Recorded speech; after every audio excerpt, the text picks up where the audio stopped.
Hello friends, నేను శరణ్యాని. ఇవాళ నీతో నాకు ఆ పని ఉంది 26వ భాగం చదువుకుందాం. ఇదే చివరి భాగం ఫ్రెండ్స్. రచించిన వారు మీనా ముక్తేశ్వర్ గారు.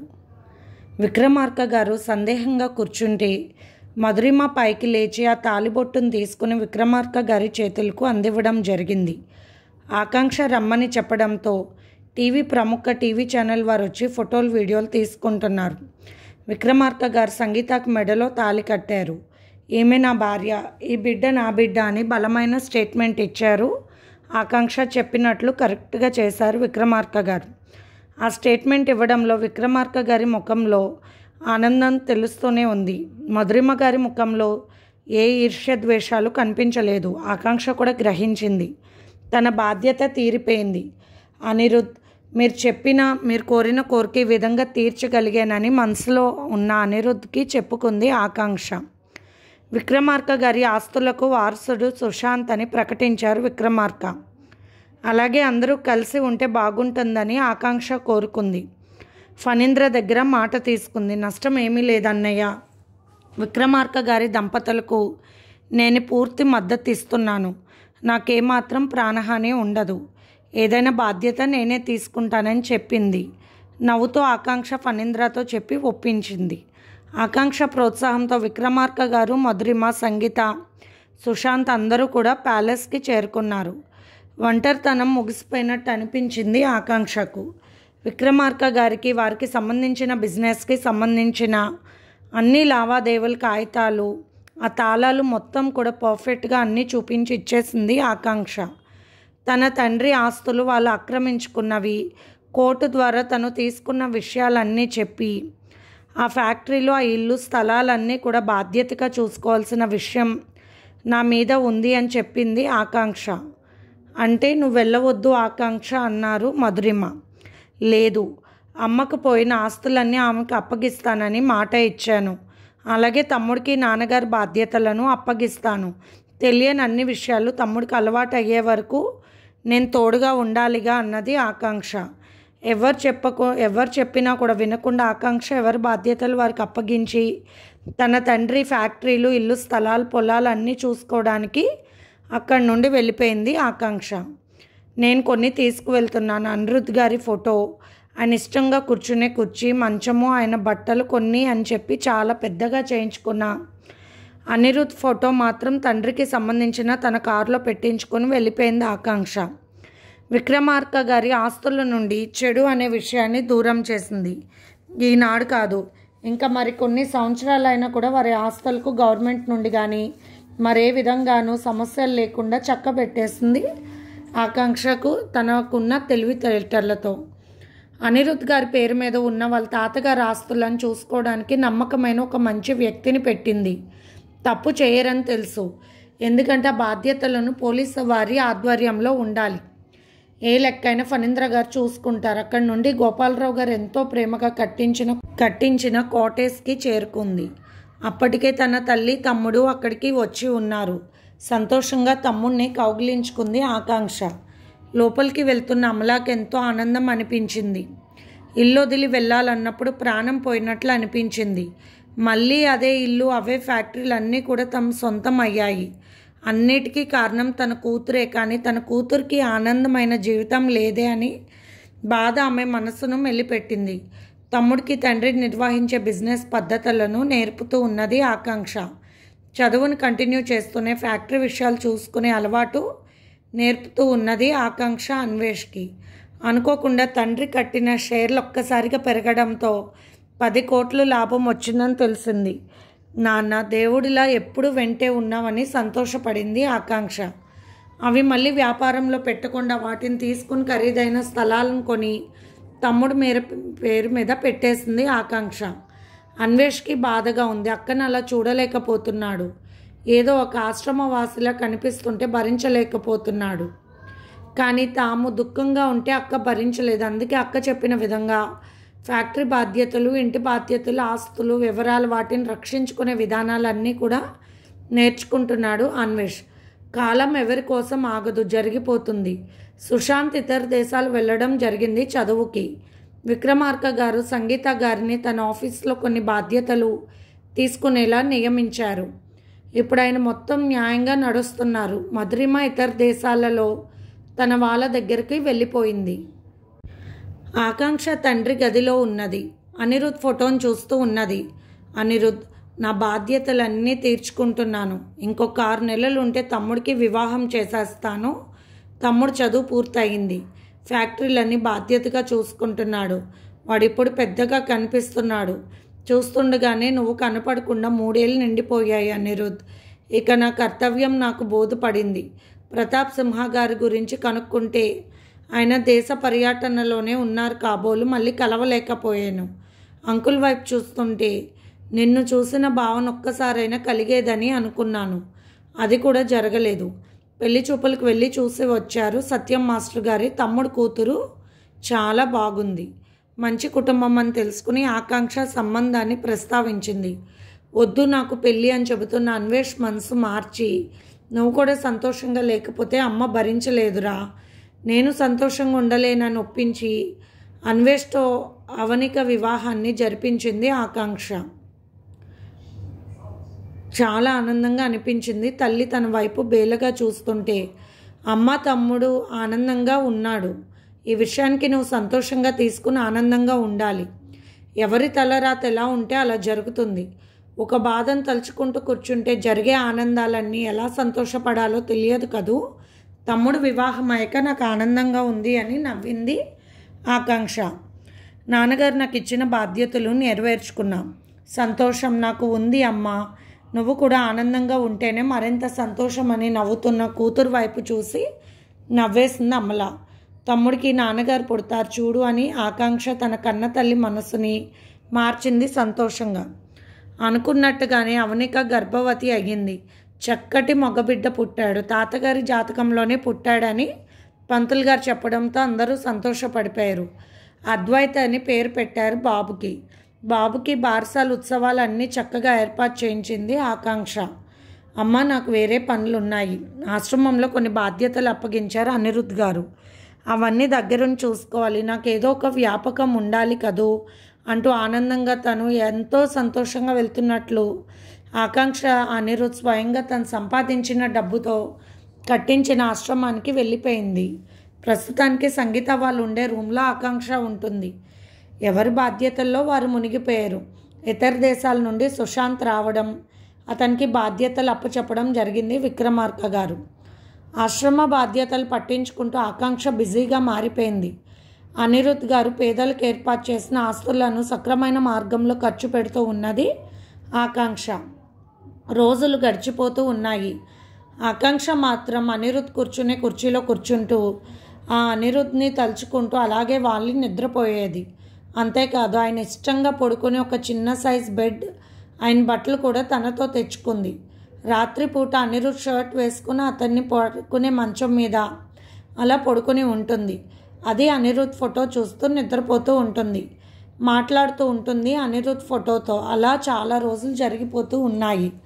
అనిరుద్, మీరు కనపడకుండా వెళ్ళి 5 సంవత్సరాలు అయ్యింది. భగవంతుడు ఆయుష్ నాకు ఎంత ఇచ్చాడో, నాకు మిమ్మల్ని కలుసుకునేది ఎప్పుడా, నాకు ఈ జీవితకాలం ముగిసేది ఎప్పుడు అనుకుంటూ అలాగే ఆలోచిస్తున్న ఆకాంక్షకు అనిరుద్ ఫోటో దగ్గర ఎవరో నిలబడుతున్నట్లు కనిపించింది. అదేమిటి, నేను తలుపు వేయడం మర్చిపోయాను, ఎవరు అంటూ పైకి లేచి సరిగ్గా చూసింది. ఆకాంక్ష బెడ్ లైట్ వెలుతురులో సరిగ్గా కనిపించలేదు ఆకాంక్షకు. తన పక్కనే ఉన్న లైట్ వేశారు అక్కడ నిలబడ్డవారు. ఒక్కసారిగా ఆనంద ఆశ్చర్యాలలో ఆనందంతో అనిరుద్ అంటూ ఏడ్చేసింది ఆకాంక్ష. మళ్ళీ మళ్ళీ కళ నిజమా అని చూసుకుంది పిచ్చిదానిలా. నిజమేనా, మీరేనా అంటూ అనిరుద్ దగ్గరికి వెళ్ళింది ఆకాంక్ష. అనిరుద్ నవ్వుతూ ఉన్నాడు. ఆకాంక్ష, ఎలా అయిపోయావు, నా కళ్ళల సౌందర్య రాశిలా ఉండే నువ్వు ఇలా అయిపోయావా అని మనసులో అనుకుంటూ ఆకాంక్షను దగ్గరకు తీసుకున్నాడు. కన్నీరు అయిపోయాడు అనిరుద్. వెక్కి వెక్కి ఏడుస్తూ ఉంది ఆకాంక్ష అనిరుద్ గుండెల్లో తలదాచుకుని. ఇంతలో ఫణీంద్ర ప్రతాప్ సింహ గారు లోపలికి వచ్చారు. ఫణీంద్ర నవ్వుతూ, ఆకాంక్ష, నీ నమ్మకం ఫలించిందమ్మా. 2 రోజుల కిందట తెలిసిందే నాకు. మొదటగా నీకు విషయం చెప్పాలి అనుకున్నాను, కానీ వచ్చిన తర్వాత తీసుకువచ్చి అప్పుడే మనిషిని చూపించాలని చెప్పలేదని అతను కూడా కళ్ళు తుడుచుకున్నాడు. ఎంతోమందిని చూశాను కానీ నీలాంటి దేవతను నేను ఎప్పుడూ చూడలేదమ్మా. నీ మంచి మనసు, నీ మనసులోని పుణ్యమైన ఆలోచనలే అనిరుద్ధ్ని మళ్ళీ తిరిగి మన దగ్గరకు తీసుకువచ్చాయి అంటున్న ఫణీంద్ర వైపు చూసి కళ్ళ నీళ్ళు పెట్టుకుంది ఆకాంక్ష. ఏమైపోయారు మీరు ఎన్నాళ్ళు, ఏమిటి ఇదంతా అంటూ వెక్కి వెక్కి ఏడ్చింది ఆకాంక్ష. ఇదంతా చాలా చిత్రం అటో అనిరుద్ధ్ అంటూ చెప్పడం ప్రారంభించాడు. సముద్రంలో పడిపోయినా నాకు తలకు ఏదో బలంగా తగిలిందని తెలుసు. సముద్రంలో నన్ను ఎవరో వల వేసి వెళ్తున్న షిప్లోకి లాగేశారంట. నాకు స్పృహ లేదు కానీ ప్రాణం ఉందంట. నన్ను సంచిలో పెట్టినప్పుడు నా జేబులో పర్స్, నా ఐడెంటిటీ కార్డ్ అన్నీ కూడా ఎవరో తీయడం గమనించాను. ఆ తర్వాత వాళ్ళు కూడా నాతో పాటే నీళ్ళల్లో పడిపోవడం అంతవరకే తెలుసు నాకు అంటున్న అనిరుద్ధ్ వైపు చూసి వివరం నేను చెబుతానంటూ ప్రతాప్ సింహ గారు చెప్పడం ప్రారంభించారు. నేను అన్ని దేశాలు తిరగాలని మనసు బాగోక బయలుదేరాను. అప్పటికే ఫ్లైట్లో వెళ్ళి మరొక ఫ్లైట్ ఎక్కవలసి ఉంది. అప్పటికి నాకు ముందే ఆరోగ్యం బాగోకపోవడంతో కళ్ళు తిరిగి పడిపోయాను. నన్ను ఒక హాస్పిటల్కి తీసుకువెళ్ళారు. అక్కడ 2 రోజులు నన్ను ఉంచిన తర్వాత నేను ఎక్కాల్సిన ఫ్లైట్ మిస్ అయింది. ఇతర దేశాలు టూరిజంగా వెళ్తున్న షిప్ రెడీగా ఉందని తెలియడంతో ఆ షిప్లోకి నేను వెళ్ళాను. అందులో ప్రయాణిస్తున్న నన్ను అక్కడ ప్రయాణిస్తున్న నెల రోజుల తర్వాత నాకు అనిరుద్ధ్ షిప్లో ఉండే మెడికల్ వార్డులో ఒక చోట వైద్యం చేయించుకుంటూ ఉన్నాడని తెలిసింది. అతని తలకు బలమైన గాయం తగిలింది. అనిరుద్ధ్ కోమా స్టేజ్లో ఉన్నాడు. అనిరుద్ధ్ని చూసినా నాకు సంతోషం ఆగలేదు. అతనికి అందుతున్న వైద్యం సరైన విధానం కాదు అని అనిపించింది. అక్కడ మేము థాయిలాండ్ చేరుకునేసరికి నేను అనిరుద్ధ్ని తీసుకుని దిగిపోయాను. అక్కడ నాకు తెలిసిన ఆయుర్వేద వైద్య విధానానికి తీసుకువెళ్ళాను. అక్కడ వాళ్ళు చూసి తలకు బలమైన గాయమైంది, అందువల్ల కోమాలోకి వెళ్ళారు. ఇది చాలా కాలం పడుతుంది. ఒకవేళ తెలివి రావచ్చు, లేకపోతే ప్రాణం పోవచ్చు అని చెప్పారు. అక్కడితో ఆ విషయం నేను ఎవరికీ తెలియజేయలేదు. నా బిడ్డను ఎలా రక్షించుకోవాలని తప్పించిపోయాను. నేను అక్కడ పేరున్న పెద్ద హాస్పిటల్లో కూడా చూపించినా వారు అదే మాట అన్నారు. నాకు థాయిలాండ్లో పరిచయమైన ఫ్రెండ్ ఉన్నారు, అందుకే అక్కడకు అనిరుద్ధ్ని చేర్చాను. అన్ని రకాల వైద్యులు అక్కడే అందేలా చేశాను. నా ప్రాణాన్ని నేను దక్కించుకోవాలనుకున్నాను. నిరంతరం అనిరుద్ధ్ పక్కన కూర్చుని అతనికి గత జ్ఞాపకాలు రావడానికి నీ గురించి చెబుతూ, విక్రమార్క గురించి చెబుతూ, వాళ్ళ అమ్మ గురించి చెబుతూ, తన చిన్ననాటి జ్ఞాపకాలను గుర్తు చేస్తూ ప్రతిరోజు సాధన చేశాను. నేను విదేశాల పర్యటనలో ఉన్నాను అన్న విషయమే అందరికీ తెలుసు. కానీ అనిరుద్ధ్ నా దగ్గరే ఉన్నాడన్న సంగతి నేను బయట పెట్టలేదు.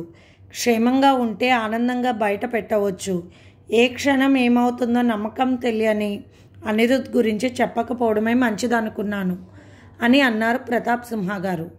ఆయన చెప్పే మాటలు అందరూ శ్రద్ధగా వింటున్నారు. అనిరుద్ధ్కి కూడా తెలియని విషయాలు వింటూ ఉన్నాడు ఆశ్చర్యంగా.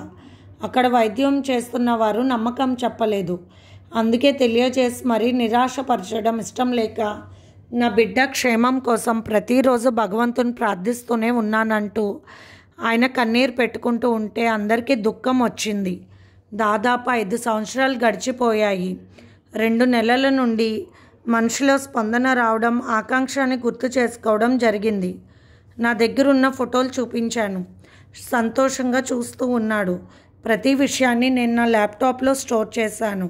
అనిరుద్ధ్ చిన్ననాటి ఫోటోలు అవన్నీ కూడా చూపిస్తూ, అతనికి మంచి ఆహారాన్ని ఇస్తూ, చక్కటి సరైన వైద్యాన్ని ఇస్తూ చాలా శ్రద్ధ తీసుకున్నారు. అక్కడ వైద్యం చేసేవాళ్ళు ప్రతిరోజు మసాజులు చేసేవారు. ఎన్నో రకరకాల వైద్యాలు చేశారు. చివరికి ఇన్ని సంవత్సరాల తర్వాత మనలోకి వచ్చాడు అనిరుద్ధ్ అంటూ కొడుకు వైపు ఆనందంగా చూస్తూ చెప్పారు ప్రతాప్ సింహ. దూరంగా ఉన్న కన్న తండ్రి మనసులో ఎంత ప్రేమ ఉంది అని తెలుసుకున్న అనిరుద్ధ్కి దుఃఖం ఆగక ప్రతాప్ సింహ గారిని కౌగిలించుకున్నాడు సంతోషంగా. ప్రతాప్ సింహ గారు సంతోషపడిపోయారు. అనిరుద్ధ్ నోటి వెంట నాన్న అన్న మాట విని ఆ దృశ్యం అందరికీ సంతోషంగా అనిపించింది. కరెక్ట్ అని కూడా అనిపించింది. పెంచుకొని మరీ వద్దు అనుకున్న వారి నుండి దూరం అయ్యాడు కొడుకు. కానీ కావాలనుకున్న కన్న తండ్రి ప్రేమ వల్ల ఆయనకే దక్కాడు అనిరుద్ధ్ అని అనుకున్నారు. ఏ విషయంలో అయినా ప్రేమ జయిస్తుందన్న మాట కళ్ళ ముందు సత్యంగా కనిపించింది అందరికీ. ఒక రకంగా నేను చేసిన పాపాలన్నీ ప్రక్షాళన అయిపోయాయి. ఆకాంక్ష, ఈ దేవతను చేరుకోవాలంటే నా పాపాలన్నీ మొత్తం పోగొట్టుకోవాలి, అందుకే ఇంతకాలం పట్టింది అంటున్న అనిరుద్ వైపు చూసి, లేదు, దేవుని చేరుకోవాలంటే నాకే ఇంతకాలం పట్టిందని అతని గుండెల్లో తలదాచుకుంది ఆకాంక్ష. ప్రేమ అంటే మీదే, బంధం అంటే మీది, భార్యాభర్తల బంధం అంటే ఎలా ఉండాలో తెలిపే గొప్ప అనుబంధం మీది అని ఎంతో పొగిడాడు ఫణీంద్ర. అనిరుద్ ఆకాంక్ష చేయి పట్టుకుని తనతో తీసుకుని వెళ్ళాడు కారులో. విచిత్రం, అది ఒక కొత్త విల్లా. అది చూసి ఆకాంక్ష ఆశ్చర్యపోయింది. అక్కడ అన్ని పూల మొక్కలతో సహా ప్రతి వస్తువు కూడా ఆకాంక్షకు ఇష్టమైనవిగా ఉన్నాయి. మన ప్రేమ నిలయం. తాతగారు ఎంతో ఇష్టంగా ఉండే గెస్ట్ హౌస్ని తీసేసి మన కోసం ఈ ఇల్లు కట్టించాను. వ్యాపారంలో సొంతగా నేను సాధించిన లాభాలతో ఇది పూర్తి చేశాను. నువ్వు పూర్తిగా ఆరోగ్యవంతురాలు అయ్యాక డాక్టర్ గారు మన ఇద్దరికి మంచి విషయం చెప్పాకే ఇంట్లోకి మనం రావాలి అనుకున్నాను. కానీ ఇలా దూరం అయ్యానంటున్న భర్త వైపు చూసి కళ్ళ నీళ్ళతో ఆనందంగా నవ్వింది ఆకాంక్ష. అనిరుద్ వచ్చాడు అని తెలుసుకున్న అమల, అన్వేష్, అతని భార్య, కొడుకు అందరూ వచ్చారు. అందరినీ చూసి చాలా సంతోషించాడు అనిరుద్. అలాగే విక్రమార్క గారు, సంగీత, సుశాంత్ వచ్చారు. అందరూ సంతోషపడిపోయారు. సుశాంత్ అనిరుద్ని కౌగిలించుకుని ఏడ్చేశాడు, సంతోషపడిపోయాడు. విషయం తెలుసుకున్న మధురిమ ఒక్కసారి కొడుకుని చూసుకుని వెళ్ళిపోవాలని వచ్చింది. చూసుకుని కళ్ళతో అలా వెళ్ళిపోయింది. ఒక్క మాట కూడా ఆమె దగ్గర లేదు చెప్పడానికి. అక్కడున్న ప్రతాప్ సింహ వైపు చూసి సిగ్గుగా తల వంచుకొని వెళ్ళిపోయింది. ప్రతాప్ సింహ తన ఆస్తులన్నీ తన తదనంతరం తన కొడుక్కి రాసేశాడు. అన్ని బాధ్యతలు తీర్చిన ఆకాంక్షకు తన గుండెల్లో సేద తీరమని ఆనందంగా చోటిచ్చాడు అనిరుద్. వారిద్దరి వివాహ బంధం ఆనందంగా, సంతోషంగా, ఒకరిలో ఒకరు ఇమిడిపోయేంత బంధంగా ప్రారంభమయ్యింది. ప్రతి క్షణం సంతోషం, ప్రతిరోజు ఆనందం. ప్రేమలోకంలో ప్రియమైన పక్షులుగా మారిపోయి ప్రేమ రెక్కలు విచ్చుకుని ఆనందాల అంచులు చూస్తూనే ఉన్నారు అనిరుద్, ఆకాంక్ష. కొద్ది కాలంలోనే ఇద్దరు కూడా మళ్ళీ మునుపటిలా అందంగా అయిపోయారు. ఆనందం ఎక్కడుంటే అక్కడే అందం ఉంటుంది. మరి తాతగారు తనకిచ్చిన ఫ్యాక్టరీలు మాత్రం తన బాధ్యతగా చూసుకుంటున్నాడు అనిరుద్. విక్రమార్క గారు కొన్ని ఆస్తులు ఇవ్వాలని ఇచ్చినా కూడా వద్దు అని నిరాకరించాడు. తాతగారి పేరు మీద ఉన్న ఆస్తులను మాత్రం తను స్వీకరిస్తానని తీసుకున్నాడు అనిరుద్. రోజులు ఎంతో ఆనందంగా గడిచిపోతున్నాయి. అనిరుద్ ఆకాంక్షలకు అందమైన బాబు పెట్టాడు ఆశ్రిత్. ఆకాంక్షలోని అందం మరింత రెట్టింపు అయ్యింది. అనిరుద్ధ్లోని ప్రేమ పెరుగుతూనే ఉంది. ఇంకొక ఇద్దరు పిల్లలు పుట్టే వరకు అసలు ఆగేదే కాదు ఆ ప్రేమలోకంలోని విహారం. ఆ తర్వాత కూడా ఇంకా పెరుగుతుంది. పిల్లల కోసం కాదు, వారి పెంపకం కోసం అంటూ నవ్వేశాడు అనిరుద్. అన్వేష్ ఎంతో ఆనందపడ్డాడు అక్క సంతోషాన్ని చూసి. తను మరింత సంతోషంగా ఉన్నాడు. అందరూ కూడా వారంలో ఒక రోజు కలుసుకుంటూ ఉన్నారు. ప్రతి వారం ఒక్కొక్క చోట విందులు ఆరగిస్తూ సంతోషాన్ని మించిన బలమే లేదు, ప్రేమను మించిన ఆయుధము లేదు అని తెలుసుకున్నారు అనిరుద్, ఆకాంక్షల జంట వల్ల. ముందు జీవితం మొత్తం కూడా పూల పడవలో అమృతపు సరస్సుల్లో సాగిపోతుంది. ప్రేమ నిలుపుకున్న జంటకు మంచి చెడు పట్టించుకుంటూ బాధ్యతలను ఎంతో శ్రద్ధగా నిర్వర్తిస్తూ ప్రతి ఒక్కరికి ఆదర్శంగా నిలిచిన అరుదైన జంట అనిరుద్, ఆకాంక్ష. వారి పిల్లలు ఆశ్రిత్, ఆద్య ఎంతో సంతోషంతో, మానసిక పరిపక్వతతో చాలా ముచ్చటగా పెరుగుతున్నారు. వారి ముచ్చటైన పిల్లలు. మావయ్య పిల్లలతో వారికి మంచి స్నేహం. అద్వైత్, అమృత, ఆదర్శ్, ఆద్య వాళ్ళతో కలిసి హ్యాపీగా సంతోషంగా ఉంటున్నారు. ముచ్చటగా పిక్నిక్కి వెళ్తున్నారు. ఆ రెండు కుటుంబాలతో సుశాంత్ కూడా జాయిన్ అవుతున్నాడు తన భార్యతో. మంచికే రోజులని నిరూపించిన ఘనత అనిరుద్, ఆకాంక్ష జంటకు దక్కింది. అందరి మనసులో వారికి ప్రత్యేకమైన స్థానం ఉంది. అనిరుద్, ఆకాంక్షలను వారి కుటుంబాలు కాక వారి రక్షణలో ఉన్న ఎన్నో కుటుంబాలు వారి ఇరువురి జంటను పార్వతీ పరమేశ్వరులుగా భావిస్తూ ఎప్పటికప్పుడు దీవెనలు ఇస్తూనే ఉన్నారు. మంచి మనసులున్న అందరి నుండి పొందే దీవెనల వల్ల పోగొట్టుకున్న అమృతమైన జీవితాన్ని మళ్ళీ దక్కించుకున్నారు అనిరుద్, ఆకాంక్ష అని అందరూ మెచ్చుకుంటూ ఉంటారు. ఇది ఫ్రెండ్స్, ఇవాల్టితో ఈ స్టోరీ పూర్తయింది. మీకు నచ్చితే కనుక మీ అమూల్యమైన సమీక్షలు కామెంట్స్ రూపంలో తెలియచేయండి. ఉంటాను.